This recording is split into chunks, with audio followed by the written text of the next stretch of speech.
حضرت موسیٰ علیہ السلام اور فرعون۔ جب بھی اللہ کی زمین پر کسی انسان نے تکبر کیا، ظلم کیا، تو اللہ نے اسے نشان عبرت بنا دیا۔ تو ویسے ہی حضرت موسیٰ علیہ السلام کے زمانے میں جو مصر کا بادشاہ بنا، جس کا نام ولید بن مذہب بن ریان تھا، جس کو پوری دنیا فرعون کے نام سے یاد کرتی ہے، وہ انسانوں پہ ظلم کرتا تھا، اور جو انسان اس کا غلام نہیں بنتا تھا وہ اس کو قتل کر دیتا تھا۔ تبھی اللہ نے اپنے نبی موسیٰ علیہ السلام کو حکم دیا، اے موسیٰ، فرعون تک میرا پیغام پہنچاؤ کہ وہ انسانوں پہ ظلم نہ کرے، ورنہ اللہ کا عذاب اسے لے ڈوبے گا۔ جب اللہ کے نبی نے اللہ کا پیغام فرعون کو دیا تو وہ مذاق اڑانے لگا اور کہنے لگا، یہاں کا خدا میں ہوں اور میں کسی کے حکم کو نہیں مانتا۔ تو بس اللہ اپنی نشانیاں حضرت موسیٰ علیہ السلام کے ذریعے دکھاتا رہا، اور پورا مصر حضرت موسیٰ علیہ السلام کے معجزات دیکھ کر حیران ہوتا گیا۔ کچھ ایمان لے آئے اور کچھ فرعون سے سوالات کرنے لگے۔ بالآخر فرعون موسیٰ علیہ السلام کے معجزات کو دیکھ کر اس بات تک آ پہنچا کہ آج میں موسیٰ علیہ السلام اور اس کی قوم بنی اسرائیل کو قتل کر دوں گا۔ اللہ نے اپنے نبی موسیٰ علیہ السلام کو پیغام پہنچایا کہ اے موسیٰ، رات میں اپنی قوم کو لے کر اس شہر سے نکل جا۔ تو یوں حضرت موسیٰ علیہ السلام اپنی قوم بنی اسرائیل کو لے کر وہاں سے جانے لگے۔ اس بات کا علم جب فرعون کو ہوا تو وہ غضبناک ہو کر کہنے لگا، کچھ بھی ہو جائے میں موسیٰ اور اس کی ساتھیوں کو قتل کر کے ہی چھوڑوں گا۔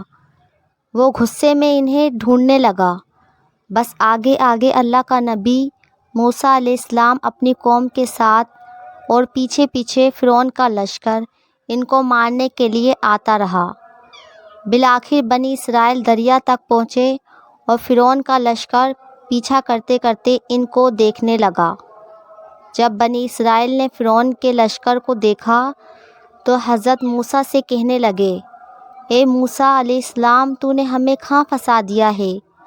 اب پیچھے فرعون کا لشکر ہمیں مارنا چاہتا ہے اور آگے یہ دریا ہے۔ اللہ کے نبی حضرت موسیٰ علیہ السلام فرمانے لگے، اے لوگو، گھبراؤ نہیں، اللہ ہمارے ساتھ ہے۔ یہ کبھی ہو ہی نہیں سکتا کہ فرعون اور اس کا لشکر ہمیں پکڑ لے۔ سب کہنے لگے، اے موسیٰ، اب ہم آگے جائیں گے کیسے؟ بس اتنی دیر میں آواز غیب آئی، اے موسیٰ علیہ السلام، اپنی اعضا اس دریا میں دے مار۔ تو بس جیسے ہی حضرت موسیٰ علیہ السلام نے اپنی اعضا دریا میں دے ماری تو آدھا پانی اس طرف اور آدھا پانی اس طرف، اللہ نے بیچ میں راستے کو واضح کر دیا۔ تو بنی اسرائیل کے کچھ قبائل کے لوگ کہنے لگے، اے موسیٰ، ہماری آپس میں نہیں بنتی، اپنے خدا کو کہے ہمارے لیے الگ الگ راستے بنائے۔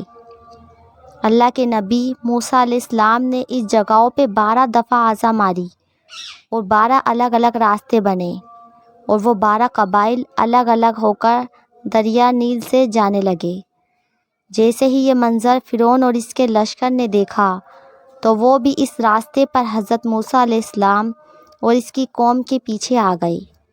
جیسے ہی موسیٰ علیہ السلام بنی اسرائیل کے ساتھ دریا کے اس پار پہنچے اور دریا کے بیچوں بیچ فرعون اور اس کا لشکر موجود تھا، تو اللہ نے پانی کو پھر سے حکم دیا، اب ویسے ہو جا جیسے پہلے تھا۔ تو پانی پھر سے مل گیا، تو فرعون اور اس کا لشکر ڈوب کر مرنے لگا۔ یہ پورا منظر حضرت موسیٰ علیہ السلام اور اس کی قوم دیکھ رہی تھی اور اللہ کا شکر ادا کر رہی تھی۔ تو اتنی دیر میں فرعون چیخ کر کہنے لگا، میں بھی موسیٰ علیہ السلام کے اللہ کو تسلیم کرتا ہوں، میں بھی ایمان لاتا ہوں کہ موسیٰ علیہ السلام کا اللہ بڑی قدرت والا ہے۔ اتنی دیر میں آواز غیب آئی کہ اے فرعون، اب ایمان لاتا ہے جب تو دوزخ کی دہلیز تک آ پہنچا ہے۔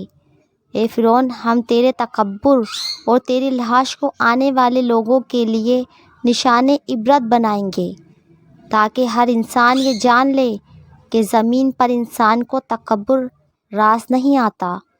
آج بھی اللہ نے فرعون کی لاش کو نشان عبرت بنا کے رکھا ہے۔